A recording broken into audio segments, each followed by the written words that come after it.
જે પાવરની વાતો કરી રહ્યો છે બુક હાથમાં લઈ લો દરેક જણ, બરાબર? તો બધા બુક લઈને જ બેઠા હશો. ચલો અહીંયા આપણે વાત કરવી છે ઉદાહરણ 11 ની. દરેક જણ 11મું ઉદાહરણ નજર કરજો, બરાબર? તો 11મા ઉદાહરણની અંદર તમને એવું કીધું છે કંઈક મહત્તમ 1800 કિલોગ્રામ લિફ્ટ પ્લસ મુસાફર, એટલે લિફ્ટની વાત કરી છે, લિફ્ટ અને મુસાફરોનું જે કુલ દળ છે એ કંઈક 1800 કિલોગ્રામ છે એવું કીધું છે. સહન કરી શકે એવી એક લિફ્ટ 2 મીટર પર સેકન્ડની અચળ ઝડપથી ઉપર તરફ જઈ રહી છે. તો આવી લિફ્ટ વાળી વાત, આવું કંઈક ઉદાહરણ છે ને એ તમે ગતિના નિયમોમાં ભણીને આયા છો. ગતિના નિયમમાં આવું કંઈક લિફ્ટ વાળું ઉદાહરણ તમે ભણ્યા હશે, બરાબર? હું માનું છું ત્યાં સુધી. ચલો અહીંયા પરિસ્થિતિ શું કીધી છે? હવે વિરુદ્ધ દિશામાં લાગતું ગતિનું ઘર્ષણ બળ 4000 ન્યૂટન છે. ઘર્ષણ બળ લાગે છે, બરાબર? ઓબ્વિયસલી ગતિની વિરુદ્ધ દિશામાં જ લાગતું હોય. કેટલું? તો એનું મૂલ્ય કંઈક 4000 ન્યૂટન આપેલું છે. મોટર વડે લિફ્ટને પૂરો પાડેલો લઘુત્તમ પાવર વોટ અને હોર્સ પાવરમાં ગણો. ચલો મારે કેટલો પાવર આપો ત્યારે લિફ્ટ ઉપર તરફ જશે એ પાવર મારે ગણવો છે, બરાબર? પાવર તમને ખબર છે, આપણો જવાબ શામાં આવશે? વોટમાં આવશે. પણ એ પાછો કન્વર્ટ કરવાનો પણ મને કીધું છે કે હોર્સ પાવરમાં જોઈએ છે, ખબર છે? આ હોર્સ પાવર પણ આપણે ભણીને આવ્યા છે. ચલો એની પરિસ્થિતિ તમને શું આપે છે? કયું ઉદાહરણ છે આપણું? 6.11. અહીંયા પરિસ્થિતિ શું આપી છે? તો એવું વિચારી લો કે ભાઈ અહીંયા આ કોઈ લિફ્ટ છે, બરાબર? આ કોઈ લિફ્ટ દર્શાય છે, બરાબર? આ લિફ્ટ કઈ દિશામાં ઉપર તરફ ગતિ કરી રહી છે, બરાબર? તો પદાર્થ ગતિ કરતો હશે તો કઈ એની પાસે ઝડપ હશે. તો એ કેટલી આપી છે આપણને જોઈ લેજો રકમમાં.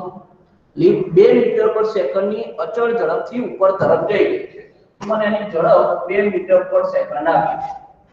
2 મીટર પર સેકન્ડની ઝડપથી આ લિફ્ટ કઈ દિશામાં? ઉત્તર દિશામાં જઈ રહી છે, બરાબર? ચલો હું તમને એમ કહું કે ભાઈ આ લિફ્ટ ઉપરની દિશામાં જતી હોય, ઉત્તર દિશામાં જતી હોય, તો આ લિફ્ટમાં જે ઘર્ષણ બળ લાગશે એ ઘર્ષણ બળ કઈ દિશામાં લાગે? લિફ્ટ ઉત્તર દિશામાં જે નીચેની તરફ. નીચેની તરફ. એ હંમેશા તમને ખબર છે ઘર્ષણ બળ ગતિની વિરુદ્ધ દિશામાં, તો ગતિ ઉત્તર દિશામાં થતી હોય તો ઘર્ષણ બળ એના કરતા વિરુદ્ધ એટલે અધો દિશામાં લાગે. તો એનો મતલબ હું એવું કહું કે આ લિફ્ટ ઉપર અહીંયા જે ઘર્ષણ થતું હશે એ ઘર્ષણ અધો દિશામાં હશે, જેને હું Fs વડે દર્શાવું. Fs આપણું ઘર્ષણ બળ છે અને જેનું મૂલ્ય તમને આપેલું છે. તેનું મૂલ્ય તમને આપેલું છે, ક્યાં ગયું ભાઈ? હા, તેનું મૂલ્ય તમને 4000 ન્યૂટન આપેલું છે, બરાબર? 4000 ન્યૂટન ઘર્ષણ બળ લાગે. ચાલો હવે આ જે લિફ્ટ છે એ લિફ્ટનું તમને દળ આપેલું. આ લિફ્ટ છે મુસાફરો સાથે, બરાબર? એનું તમને કઈ દળ આપેલું છે. દળ m બરાબર કેટલું આપ્યું છે ભાઈ? 1800 કિલોગ્રામ. 1800 કિલોગ્રામ. 1800 કિલોગ્રામ. ચલો 1800 કિલોગ્રામ મને દળ આપેલું છે. હવે તમને ખબર છે, તમે ભણીને આવ્યા છો કે કોઈ પણ પદાર્થ હોય, બરાબર, તો એ પૃથ્વી ઉપર હશે તો હર હંમેશા એના ઉપર ગુરુત્વાકર્ષણ બળના કારણે વજન બળ એ અધો દિશામાં લાગતું હશે. ધારો કે હું છું તો મારું કઈ દળ છે, બરાબર, સાથે સાથે ગુરુત્વ પ્રવેગ લાગતો હશે તો વજન બળ mg હંમેશા અધો દિશામાં હશે. તો આ જે લિફ્ટ છે એનું વજન બળ mg કઈ દિશામાં હશે? અધો દિશામાં હશે કે નહીં? વજન બળ mg ઓલવેઝ અધો દિશામાં, બરાબર? કઈ બાજુ? તો ગુરુત્વાકર્ષણ બળની દિશામાં. તો ગુરુત્વાકર્ષણ બળ ક્યાં છે? અધો દિશામાં છે, માટે ગુરુત્વ પ્રવેગ પણ અધો દિશામાં. ચલો m × g મતલબ મને કઈ દળ કેટલું આપ્યું છે? આ દળ આપેલું છે 1800 અને ગુરુત્વ પ્રવેગ તમને ખબર છે, ગુરુત્વ પ્રવેગ 10 મીટર. હા, જો આમ તો તમને ખ્યાલ છે કે ભાઈ ગુરુત્વ પ્રવેગ કેટલો છે? તો ગુરુત્વ પ્રવેગ નો એ છે g બરાબર 9.8 મીટર પર સેકન્ડ સ્ક્વેર, બરાબર? પણ આને હું એપ્રોક્સિમેટલી જો અળસિયા કરી દઉં છું, એપ્રોક્સિમેટલી કહી દઉં છું, તો એપ્રોક્સિમેટલી 10 મીટર પર સેકન્ડ સ્ક્વેર કહી દઉં છું. તમને ખબર છે આ કામ શાની માટે કરું છું? તો ગણતરીની સરળતા માટે, બરાબર? ચલો તો ગુણ્યા 10 કેટલા થઈ ગયા? 18000 mg, બરાબર? વજન બળ છે એકમ ન્યૂટન, બરાબર? તો કઈ વજન બળ લાગી રહ્યું છે? હવે સાંભળો, તો આ જે લિફ્ટ છે એનું વજન બળ અધો દિશામાં છે. બીજું એક બળ ઘર્ષણ બળ છે. બીજું એક બળ ઘર્ષણ બળ હોય છે. તો હવે હું એમ તમને કહું કે આ લિફ્ટ પર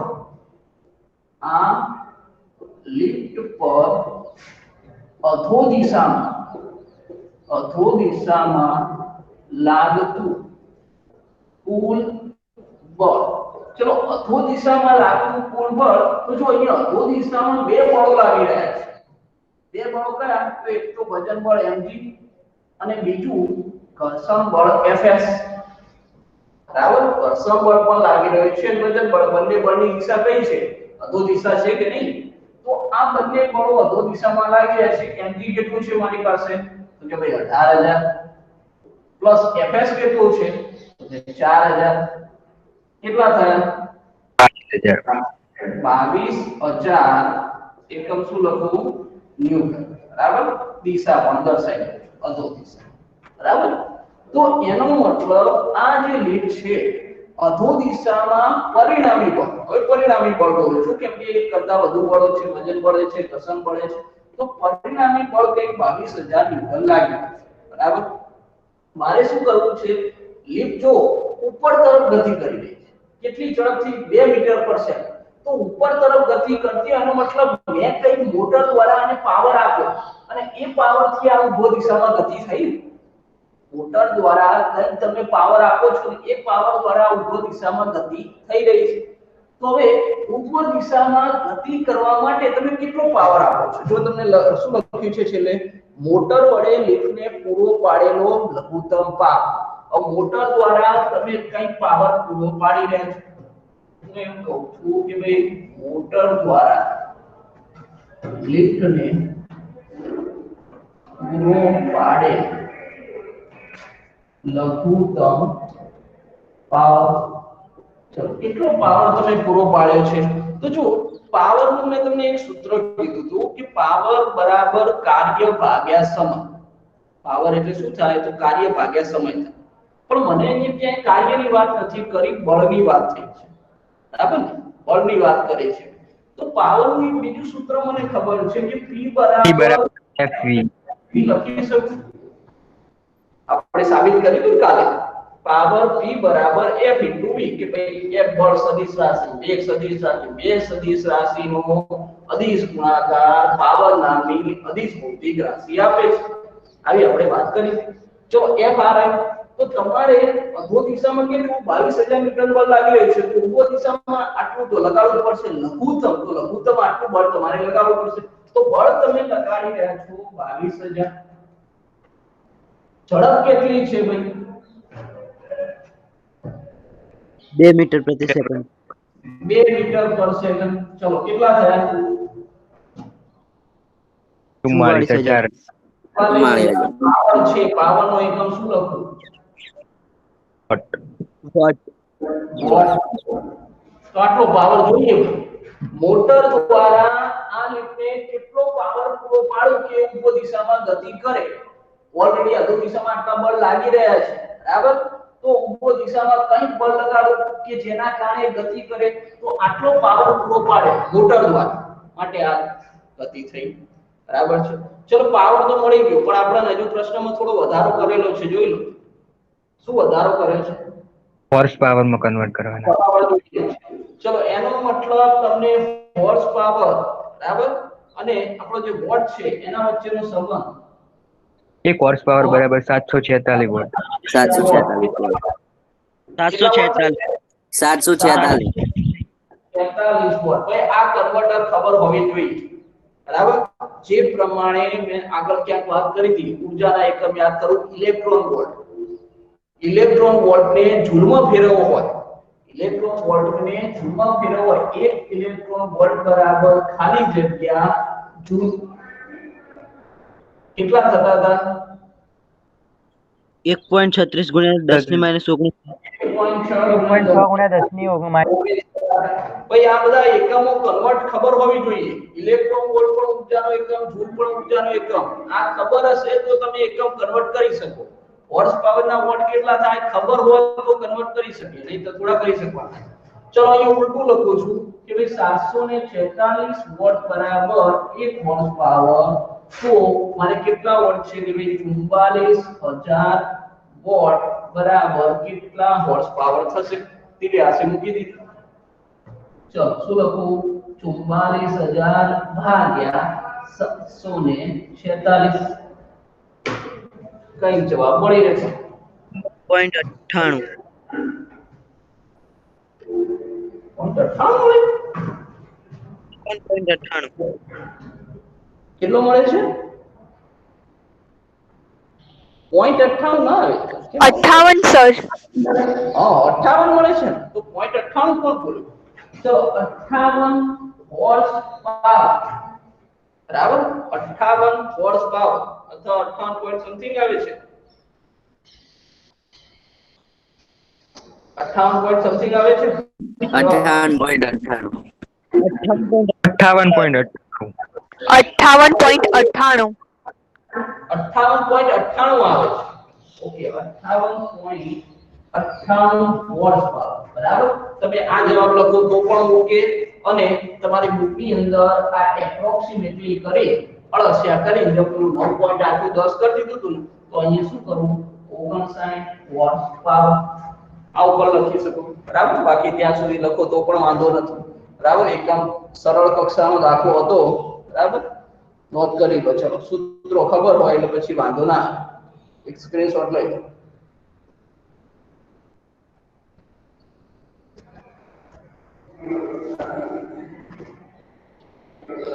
ચાલો સ્ક્રીનશોટ લેવાય કે ભાઈ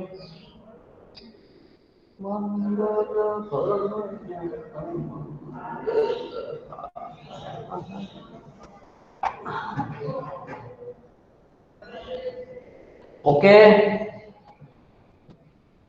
ઓકે સારું ચલો સાંભળો બરાબર હવે અહીંયા આપણો જે આ ચેપ્ટર નો છેલ્લી થિયરી મતલબ કે હવે આપણે સંઘાત ભણવાના બરાબર સંઘાત નાનો મુદ્દો નથી મોટો ટોપિક છે બરાબર એક લેક્ચરમાં પૂરો થાય એવું નથી બરાબર એટલે એના માટે થોડી વધુ વાતો કરવી પડશે પણ સંઘાત સમજો સંઘાત શું કહેવા માંગે છે બરાબર આમ તો સંઘાત એટલે સાદી ભાષામાં કેવું હોય સંઘાત એટલે અથડામણ બરાબર અથડામણ હવે અથડામણ એટલે બે પદાર્થો એકબીજા સાથે અથડાય આવી વાત કરવાની છે ચલો સંઘાત જો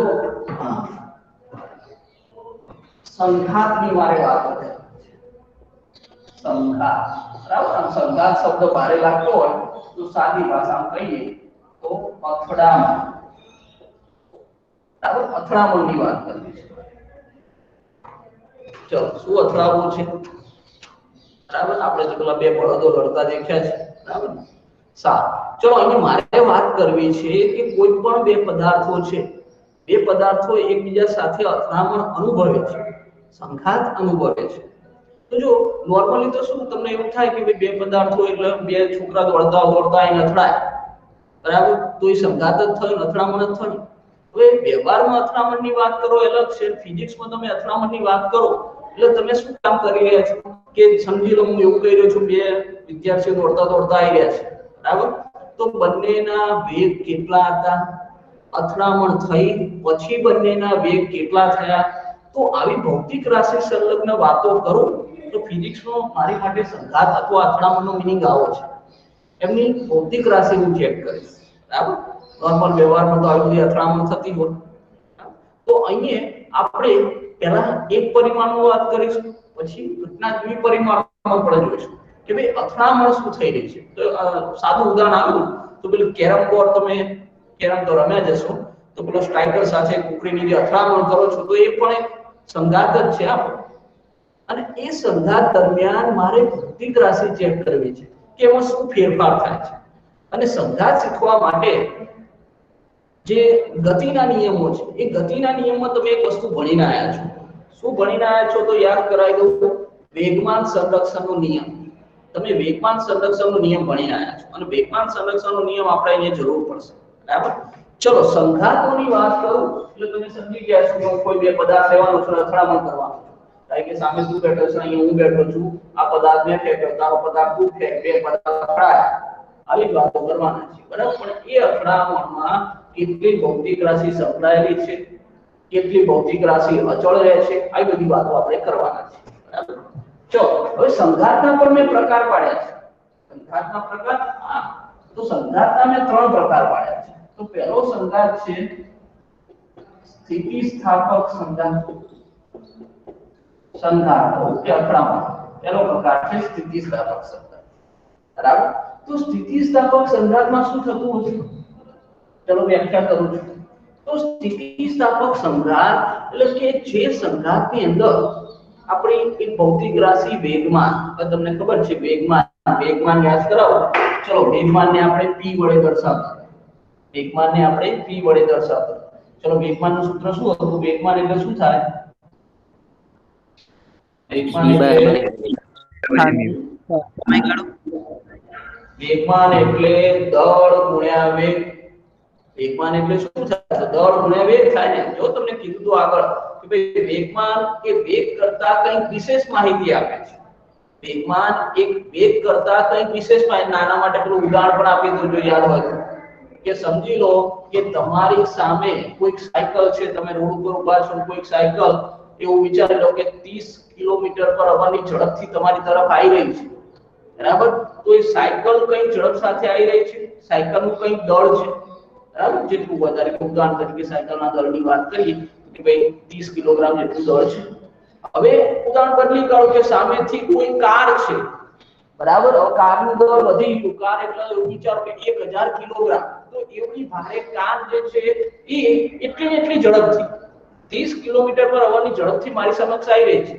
તો એ કાર મને વધુ ડેમેજ કરશે કે સાયકલ? કોણ વધુ ડેમેજ કરશે? કાર ડેમેજ કરશે. બરાબર. આમ તો એવા દાડા ના આવે એ સારું છે, એવું ડેમેજ થવું પણ છતાં કાર વધુ ડેમેજ કરશે. કેમ કે દળ વધુ છે. દળ વધુ છે.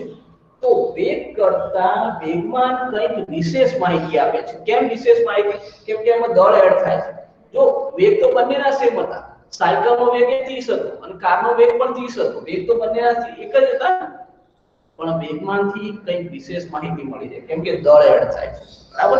આવું બધું કંઈક તમે ગતિના નિયમોમાં ભણી રહ્યા છો. બરાબર. એવું માની લો. ચલો તો અહીંયા સ્થિતિસ્થાપક સંઘાત. સ્થિતિસ્થાપક સંઘાત એટલે શું બનતું હશે? તો કે ભાઈ અહીંયા આ સંઘાતની અંદર એક તો વેગમાન નામની ભૌતિક રાશિનું સંરક્ષણ થતું હોય. બરાબર. ચલો સ્થિતિસ્થાપક સંઘાત કોને કહેવાય? તો આ સંઘાતમાં અથવા તો અથડામણ, આ સંઘાતમાં વેગમાન સંરક્ષણ થતું હોય તેમજ ગતિ ઊર્જા સંરક્ષણ થતું હોય તો આવા સંઘાતને સ્થિતિસ્થાપક સંઘાત કહે. ચલો આનો થોડો એક્સપ્લેન કરું છું. સાંભળો. અહીંયા મેં સ્થિતિસ્થાપક સંઘાતની વ્યાખ્યા કરી છે. વેગમાનનું સંરક્ષણ. સંરક્ષણનો મીનિંગ તમને ખબર છે. સંરક્ષણ એટલે જે તે ભૌતિક રાશિ અચળ રહે, બદલાવી નહીં. મતલબ વેગમાન કેવું રહેતું હશે? અચળ રહેતું હશે. ચલો ત્યારબાદ બીજી કોની વાત કરી? ગતિ ઊર્જા નામની ભૌતિક રાશિ છે, એનું પણ સંરક્ષણ. સંરક્ષણ મતલબ અચળ રહે, એટલે ગતિ ઊર્જા પણ કેવી રહેતી હશે? અચળ રહેતી હશે. એક ઉદાહરણ હું ધારો કે મારી પાસે આ એક દડો રહ્યો, આ બીજો એક દડો રહ્યો. બરાબર છે. આ બંને દળો ધારો કે આ દળાનું દળ m1 છે, આનો વેગ v1 છે, આનું દળ m2 છે, આનો વેગ v2 છે. બંને આમ ગતિ કરી રહ્યા છે.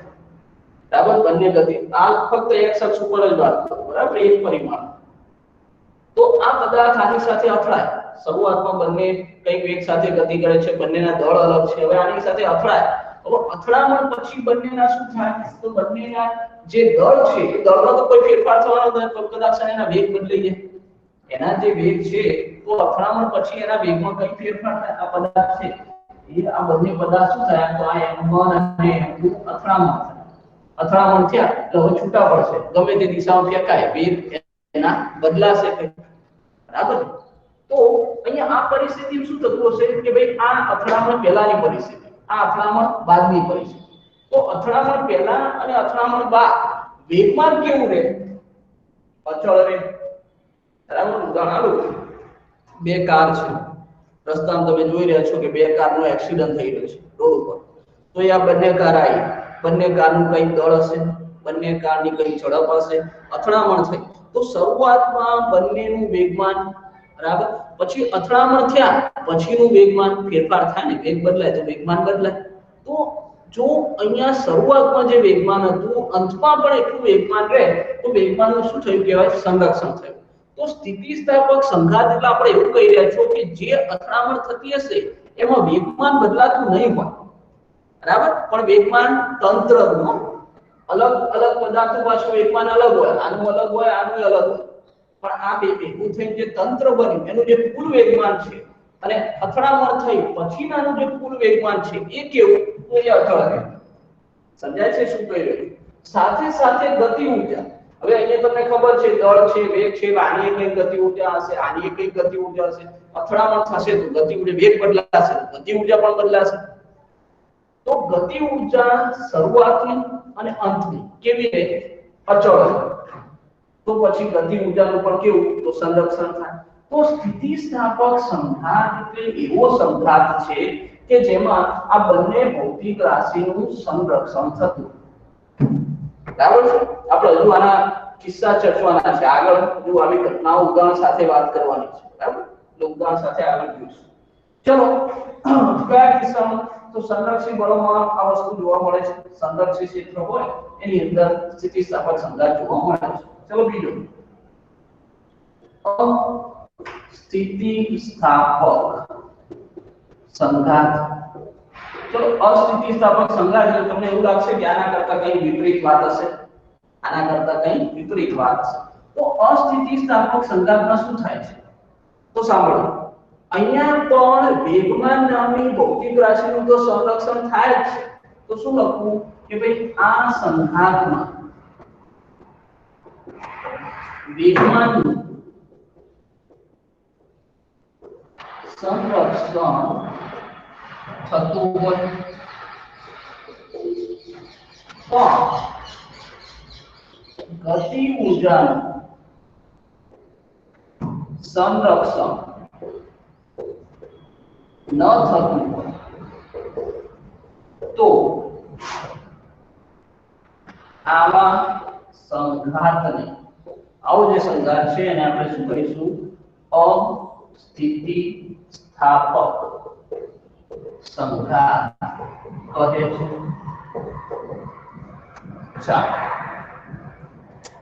બંને કમ્પેરિઝનલી કામ કરો. સ્થિતિસ્થાપક સંઘાત કયો? બે ભૌતિક રાશિ, વેગમાન અને ગતિ ઊર્જા, એનું શું થાય? સંરક્ષણ થાય. અસ્થિતિસ્થાપકમાં વેગમાનનું તો હર હંમેશ થશે જ, ગમે તેવો સંઘાત થશે પણ વેગમાન નામની ભૌતિક રાશિનું તો સંરક્ષણ થવાનું જ છે. પણ ગતિ ઊર્જાનું સંરક્ષણ ના થતું હોય એનો મીનિંગ શું કહી રહ્યો છું? તો જો આ તંત્રનું શરૂઆતનું જે વેગમાન હોય અંતમાં પણ વેગમાન કેટલું? એટલું ને એટલું અચળ રહે. બરાબર, પણ જે ગતિ ઊર્જા છે તો અહીંયા જે આ તંત્ર, અલગ અલગ નહીં વાત કરતો, આખું તંત્ર જે બન્યું તો આ તંત્રની જે ગતિ ઊર્જા છે છેલ્લે આ જે પદાર્થ જે બન્યો એની જે ગતિ ઊર્જા છે એ ગતિ ઊર્જા કેવી? તો બદલાઈ ગઈ. બરાબર, એ ગતિ ઊર્જાનો ક્યાંય વ્યય થયો? ગતિ ઊર્જા હોય પદાર્થ સંચળવા સપાટી સાથે ઘર્ષણમાં આવે અને ઘર્ષણ બળના કારણે ગતિ ઊર્જા વ્યય થાય. તમને ખબર છે કે ભાઈ મેં અગાઉ વાત કરી હતી કે આ પદાર્થ છે ગતિ કરી રહ્યો છે, આ સપાટી સાથે સંપર્કમાં છે તો આ નીચેની સપાટી કેવી થાય? ગરમ થાય. એટલે જે ઘર્ષણના કારણે શું થયું? તો કંઈક ઊર્જાનો વ્યય થયો ને, કંઈક ઊર્જા ઉષ્મા ઊર્જા સ્વરૂપે વ્યય પામી. તો અહીંયા ગતિ ઊર્જા જે છે એ ગતિ ઊર્જાનો વ્યય થઈ જાય છે. વ્યય થઈ જાય એટલે અંતમાં એટલી રહી ના રહે, ઓછી થઈ જાય. અંતમાં શું થઈ જાય? ઓછી થઈ જાય. એ વ્યય પામે છે, એટલી ને એટલી રહેતી નથી. ગતિ ઊર્જા એટલી ને એટલી રહેતી નથી. તો આવો જે સંઘાત હોય એને અસ્થિતિસ્થાપક સંઘાત કહીએ. કમ્પેરિઝનલી યાદ રાખજો એટલે સરળ વસ્તુ છે. વેગમાન નામની ભૌતિક રાશિ તો ગમે તે સંઘાત હોય વેગમાનનું હર હંમેશ સંરક્ષણ થાય. પણ ગતિ ઊર્જા છે તો અસ્થિતિસ્થાપક સંઘાત હશે તો એમાં ગતિ ઊર્જાનું શું થઈ જાય? તો ગતિ ઊર્જાનો ક્યાંય વ્યય થઈ જાય છે. ગતિ ઊર્જાનો વ્યય થઈ જાય છે એટલે એનું સંરક્ષણ અંતમાં એટલી નહીં મળતી તો સંરક્ષણ થતું નથી. અને જે શરૂઆતમાં સ્થિતિસ્થાપક સંઘાતની વાત કરું ને એમાં શું થાય કે સમજી લો કે શરૂઆતમાં આની પાસે કંઈક આખા તંત્રની ગતિ ઊર્જા છે. હવે અથડામણ થયું એટલે થોડા સમય માટે બદલાય થોડા સમય માટે ગતિ ઊર્જા બદલાય પણ પાછા આ બંને પદાર્થો ગતિમાં આવી જાય અને ટોટલ જે ગતિ ઊર્જા એની એ જ મળે, ટોટલ ગતિ ઊર્જા એની એ જ મળે, બરાબર? અહીંયા આ વસ્તુ શક્ય છે જ્યારે અસ્થિતિસ્થાપક સંઘાતમાં ગતિ ઊર્જાનું સંરક્ષણ શક્ય નથી. કયા? તો અસંરક્ષિત બળોના કિસ્સામાં, આ સંરક્ષિત બળોના કિસ્સામાં. ચલો હજુ એક ત્રીજો સંઘાત કહું છું. ચાલો ત્રીજો સંઘાત મારે મળવો છે તો ત્રીજો સંઘાત છે એ નવો નથી, એનો એક છે પણ નામમાં થોડો વધારો કર્યો છે. સંપૂર્ણ અસ્થિતિસ્થાપક સંઘાત.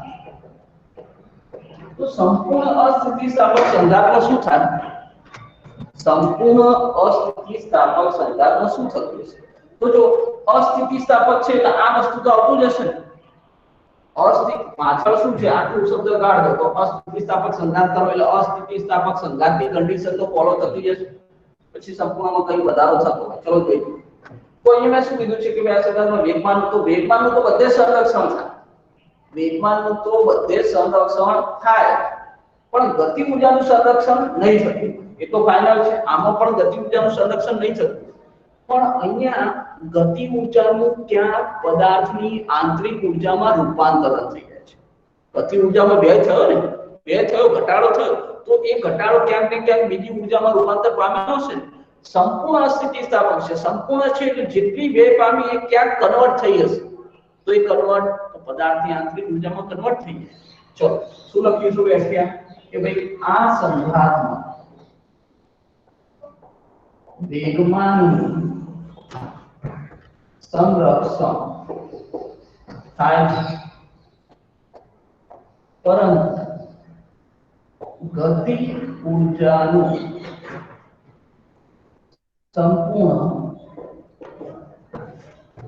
આંતરિક ઊર્જામાં રૂપાંતર થઈ જાય છે. આવા સંઘાતને શું કહીશું આપણે કે ભાઈ સંપૂર્ણ અસ્થિતિસ્થાપક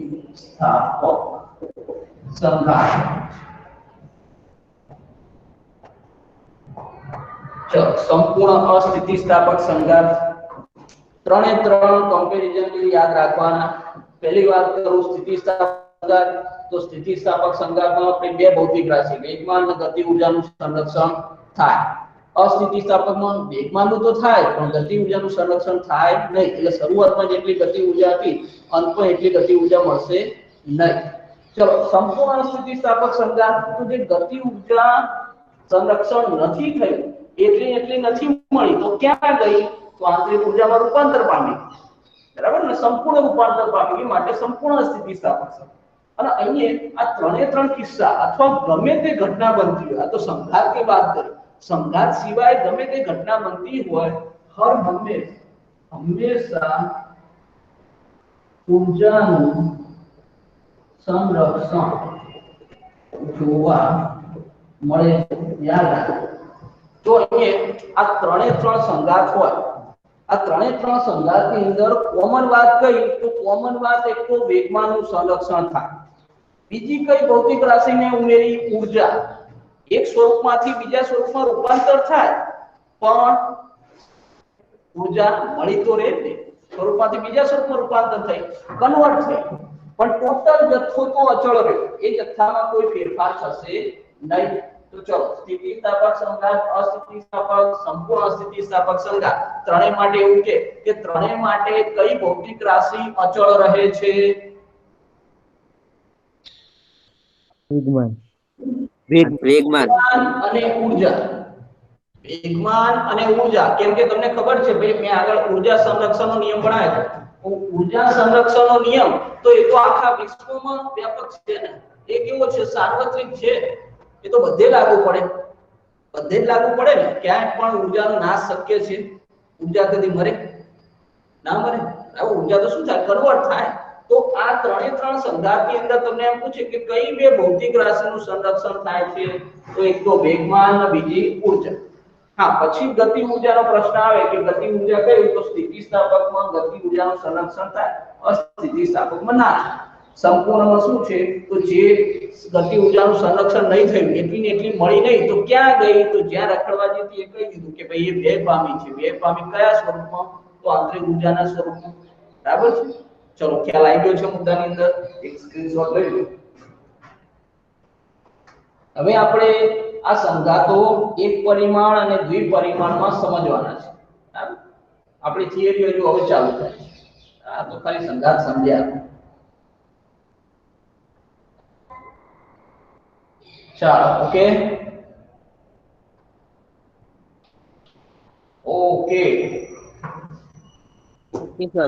હા ચલો હવે આમ તો વાત કરવી હોય તો તમને ખબર કે ભાઈ પહેલા સ્થિતિસ્થાપક સંઘાત કર્યો એટલે સાહેબ સ્થિતિસ્થાપક સંઘાતથી શરૂઆત કરશે બરાબર સ્થિતિસ્થાપક સંઘાતથી શરૂઆત કરવી છે પણ નાનો મુદ્દો સંપૂર્ણ સ્થિતિસ્થાપક સંઘાત છે બરાબર એટલે શરૂઆત અહીંથી કરું કેમ કે આપણે પછી પૂરું નહીં થાય એટલે સંપૂર્ણ સ્થિતિસ્થાપક સંઘાત વાળો કેસ જોઈ લઈએ સ્થિતિસ્થાપક સંઘાતના કેસ કાલે કરશું બરાબર એક પરિમાણમાં દ્વિપરિમાણમાં તો લાંબા મુદ્દાઓ છે સંઘાત આટલી પૂરું નહીં થાય બરાબર સંઘાત પૂરું થાય એટલે ચેપ્ટર પૂરું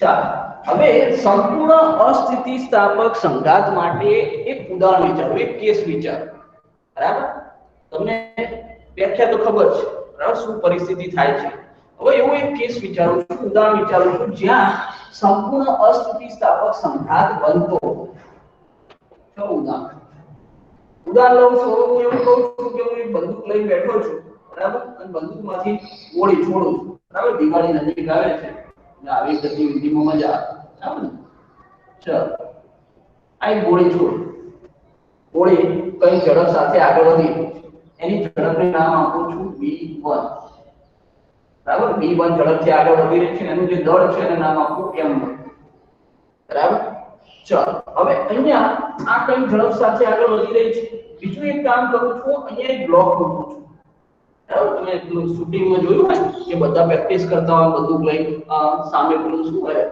આ પ્રકારના રાઉન્ડ કરેલા હોય બધા શૂટિંગની પ્રેક્ટિસ કરતા હોય એક કે અહીં ગોળી મારવી બરાબર તો આપણે એવું જ કામ કરીએ છીએ આ એક બ્લોક લઈ લઈએ આવો અને એની ઉપર આપણે પ્રેક્ટિસ કરી રહ્યા છીએ તો અહીં હું એક લાકડાનો બ્લોક લઈ લઉં બરાબર ચલો આ એક બ્લોક લઈ લઉં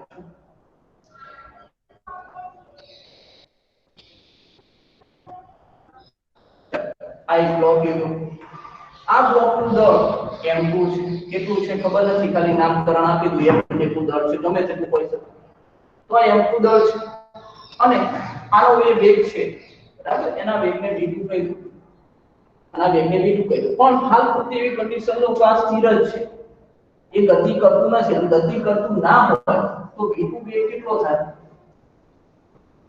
0 નથી તો v2 વેગ 0 થાય હવે હું એવું કહી રહ્યો છું આ ગોળી કઈ ઝડપ સાથે આવી આ બ્લોકમાં અથડાઈ બરાબર અને બ્લોકની અંદર સ્થિર થઈ આ પ્રકારની પરિસ્થિતિ રચાય આવો આગળ આપણે આવું કોઈ ઉદાહરણ ભણેલા નથી આવું આપણે માનું છું ત્યાં સુધી કોઈ ઉદાહરણ આવતું ચાલો હવે આ ગોળી અહીંયા આવતી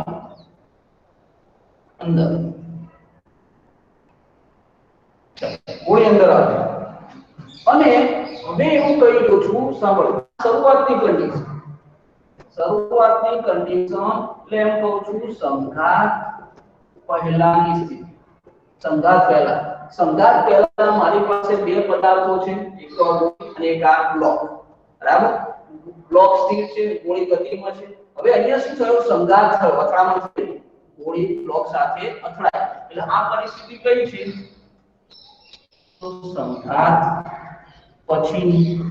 સંઘાત થયો પછીની પરિસ્થિતિ શું છે તો જો હવે આ ગોળી આ બ્લોકમાં આવી ગઈ આ બ્લોકનું દળ શું હતું m2 ગોળીનું દળ m1 તો હવે આનું જે સંયુક્ત દળ છે એ કેટલું થઈ ગયું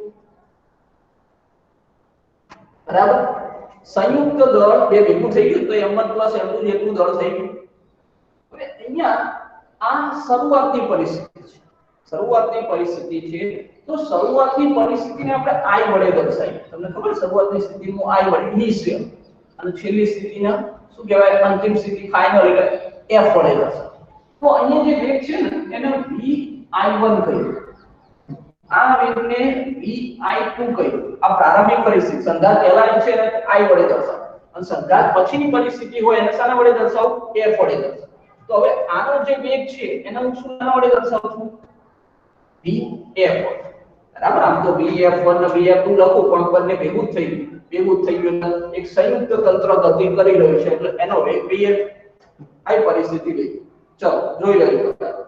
સંઘાત પહેલાની પરિસ્થિતિ બ્લોક સ્થિર હતો, ગોળી ગતિમાં હતી, બંનેના કંઈક અલગ અલગ દળ. સંઘાત થયો, આ બ્લોકમાં ગોળી ઘૂસી ગઈ અને કઈ ઝડપ સાથે થોડી આગળ વધી હશે. આ કેવું કે તમે પ્લેટ રાખો, આ ગોળી આવી તો ગોળી સીધી આમાં આવી અને આ થોડી તો ગતિ કરવી પડે ને, આમ તરત ત્યાં કોઈ ઊભું થોડું રહી જાય.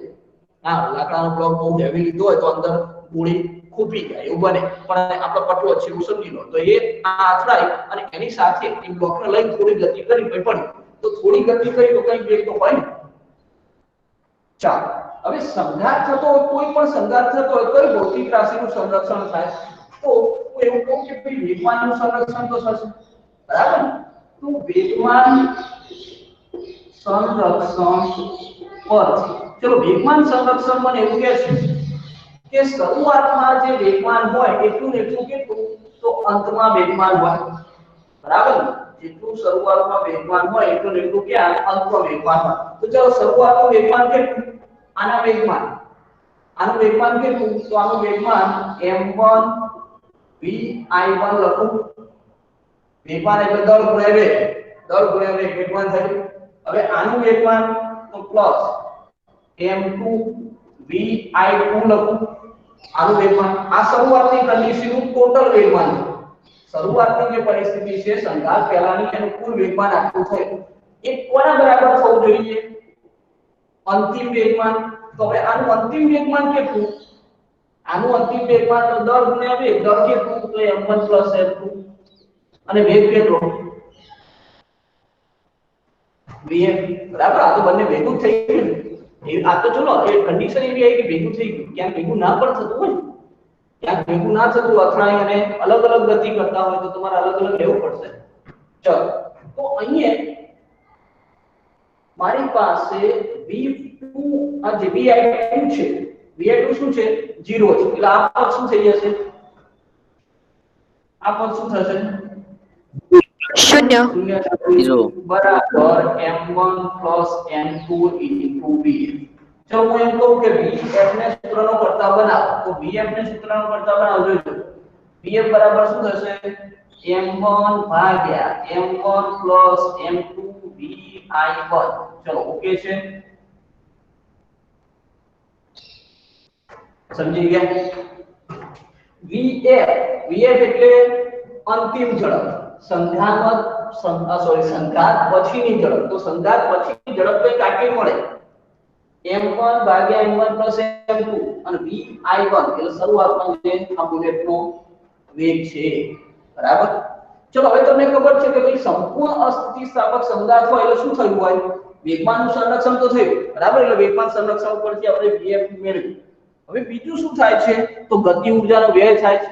ગતિ ઊર્જાનું સંરક્ષણ થાય છે.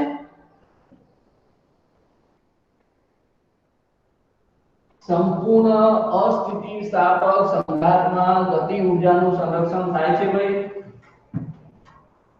ના, એ આંતરિક ઊર્જા બરાબર. શું થાય આંતરિક ઊર્જામાં ઘટાડો થાય, ગતિ ઊર્જાનો વ્યય થાય. બરાબર ને, તો હું એવું કહું કે ભાઈ શું થઈ રહ્યું છે તો ગતિ ઊર્જામાં ઘટાડો, ગતિ ઊર્જાનો વ્યય લખું કે ઘટાડો થઈ રહ્યો છે ને.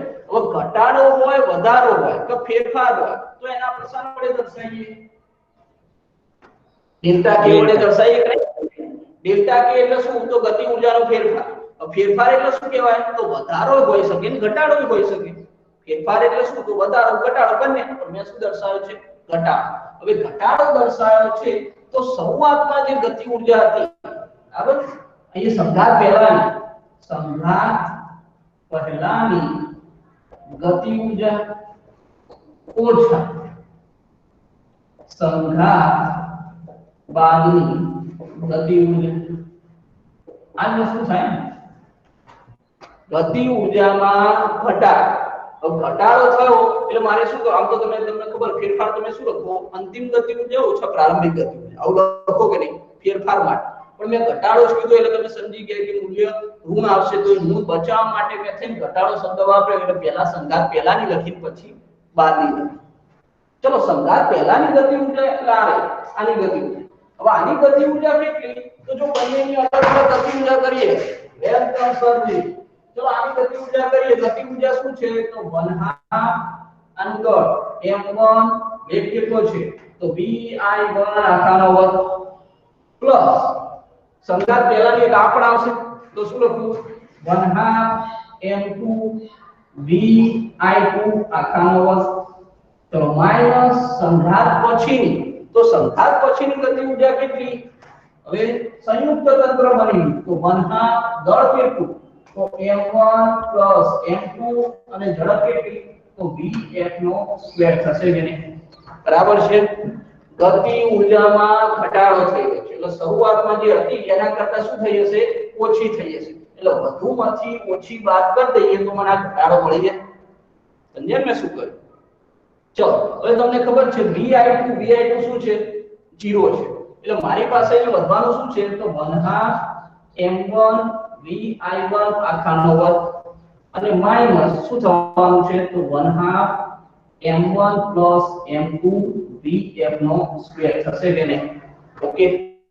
ચલો હવે ક્યાંક અગાઉ vf શોધીને રાખ્યો છે એને હું સમીકરણ નંબર 1 આપી દઉં તો સમીકરણ 1 ની કિંમત અહીંયા મૂકી દઈએ. તો જોયું તો 1/2 m1 vi1 આખાનો વર્ગ માઈનસ 1/2 m1 m2 અને હવે vf ની જગ્યાએ લખો જો તો m1 ભાગ્યા m1 m2 આખાનો વર્ગ બરાબર અને vi1 આખાનો વર્ગ. ચલો થઈ ગયું ભાઈ. જોયો આ vf મારે શું કરવાનું? જો vf નો વર્ગ એટલે બંનેનો સ્ક્વેર કરી દીધા. ચલો હવે અહીંયા હવે ગણતરી થોડી ઘણી કરી લઈએ. બરાબર શું પરિસ્થિતિ થાય છે? તો જો આ m1 m2 આ m1 m2 કેન્સલ આઉટ કરી શકો. બરાબર પણ આ વર્ગ છે એટલે એક તો પાછું વધશે. વાંચી વર્ગ છે એટલે એક તો વધશે. ચલો આ ગયું, આ તો સ્ક્વેર છે. હવે અહીંયા જો મારી પાસે વધે છે શું? 1/2 m1 vi1 આ vi1 નો સ્ક્વેર. આ બધું કોમન કાઢો. બંને પદમાંથી 1/2 m1 vi1 નો સ્ક્વેર કોમન કાઢો. કોમન કાઢો. ચલો વધ્યું શું? તો અહીંયા બધું નીકળી ગયું 1 માઈનસ. હવે અહીંયા શું વધ્યું? તો 1/2 m1 ગયો પણ એક m1 તો વધ્યો ને. m1 નો સ્ક્વેર છે એટલે એક m1 કોમન કાઢે m1 વધે. આને ઉડાડ્યા છે પણ જો એક તો વધ્યા ને એટલે m1 m2 અને આ vi1 નો સ્ક્વેર એ તો કોમન નીકળી ગયું. ઓકે છે. ચલો હજુ થોડું કામકાજ કરી લઈએ. લસા લઈએ તો 1/2 m1 vi1 નો સ્ક્વેર. ચલો અહીંયા લસા લો m1 m2 જો m1 m2 લસા લો થોડું હલકું લખી m1 m2 minus m1 ભાગ્યા m1 m2 થશે. અહીંયા પણ m1 કેન્સલ આઉટ થાય તો મારી પાસે m2 વધ્યા. છેદમાં m1 m2 વધ્યા. ક્યાં લખું ભાઈ? ચાલો અહીંયા લાવી દઈએ. જોઈ લો શું વધ્યું મારી પાસે? તો અહીંયા m2 વધ્યા છે એટલે 1/2 m1 m2 છેદમાં શું વધ્યું? m1 m2 અને vi1 નો સ્ક્વેર તો ખરો કે નહીં? તો આ શું દર્શાવે છે? ગતિ ઉર્જાનો ઘટાડો દર્શાવે છે. ગતિ ઉર્જાનો ઘટાડો. તો આટલો કઈ ઘટાડો થાય? આ કેસ કયો હતો? સંપૂર્ણ અસ્થિતિસ્થાપક સંઘાત. બરાબર. અને સંપૂર્ણ અસ્થિતિસ્થાપક સંઘાતે પાછું શું કર્યું? સીધું ચાલે મતલબ એક પરિમાણ x અક્ષ ઉપર. તો એક પરિમાણમાં સંપૂર્ણ અસ્થિતિસ્થાપક સંઘાત થાય તો એની અંતિમ ઝડપ અને ગતિ ઊર્જાનો ઘટાડો આ સૂત્ર દ્વારા મળે. આપણો શું છે? તો આ આપણો ડેલ્ટા કે છે. ચલો ઓકે, એક સ્ક્રીનશોટ લઈ લો ભાઈ.